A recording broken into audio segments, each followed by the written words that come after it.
Time was running out in a game earlier this season that Golden State was going to win by 10 points, and Andre Iguodala decided to take a three-pointer instead of getting the Warriors charged with a shot clock violation. The Warriors' opponent that night, Cleveland. If an unwritten rule of basketball was broken, no one seemed bothered then. But in Game 1 of the NBA Finals, when Shaun Livingston took a jumper with about 3 seconds left in overtime and the outcome decided, the Cavaliers' feathers got ruffled and Tristan Thompson got ejected. One can only guess how those emotions will affect things when the series resumes with Game 2 on Sunday night, Monday, Manila time. "I contested a shot that shouldn't have been taken," Thompson said. "Whatever. Just play it to the end," Warriors guard Stephen Curry said. "It's a thorny issue with no solution." Philadelphia and Miami jawed over late-game shot attempts in their playoff series this season. The 76ers and Cavs exchanged words over a Dario Saric dunk late in a blowout in March. The Warriors' JaVale McGee got shoved by Washington's Brandon Jennings while taking a late three-pointer in a rout last season. Toronto once sent about half its team to speak to Lance Stevenson after a late open layup in an Indiana win.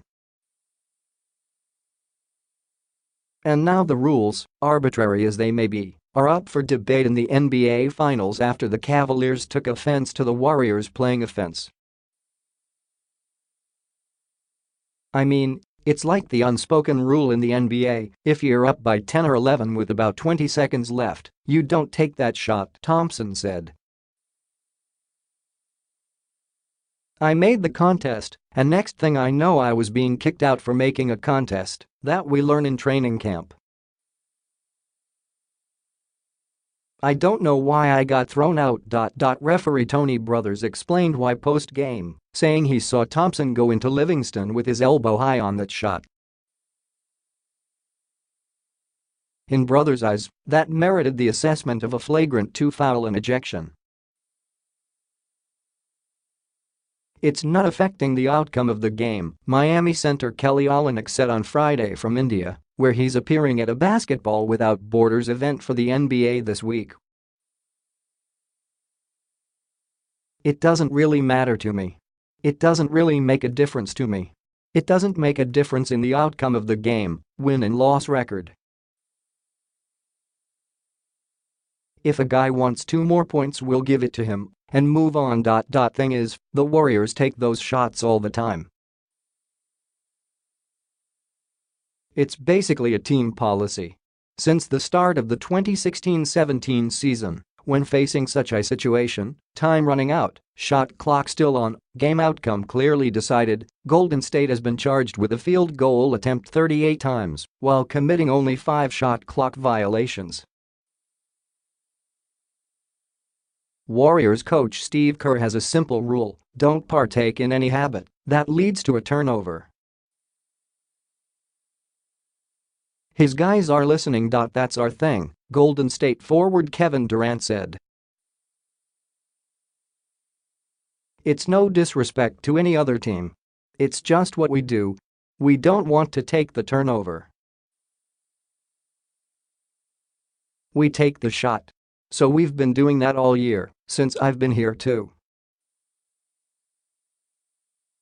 For his part, Cavaliers coach Tyronn Lue shrugged off the Livingston shot Friday. "Got to play to the buzzer," Lue said. "They took a shot, and that's what they do. It doesn't determine the game. The game was over. It's no big deal to me. So, whatever. The 3 instances this season of the Warriors taking a shot clock violation in those situations have one thing in common: they were all against New Orleans, and it should be noted that current Pelicans coach Alvin Gentry are close friends.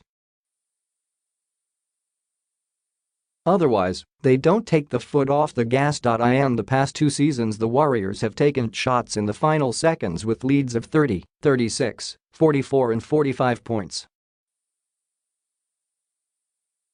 I don't think we would get on our feelings if somebody came down and finished out a possession and got a shot up," Curry said. "I mean, obviously, if they're doing some taunting or doing some crazy stuff, that's a little different. But if you're just playing the game of basketball and finishing out a possession instead of taking a turnover, I don't see any problem with that at all. Guys are out there to finish a game and play the right way. Game 1 had a collection of wacky things happen in the final moments, an overturned block charge call that left LeBron James livid, J. R. Smith's baffling decision to run out the clock at the end of regulation, and James and Curry jawing at one another after the Warriors guard tried a layup on the possession before Livingston got fouled on his late shot.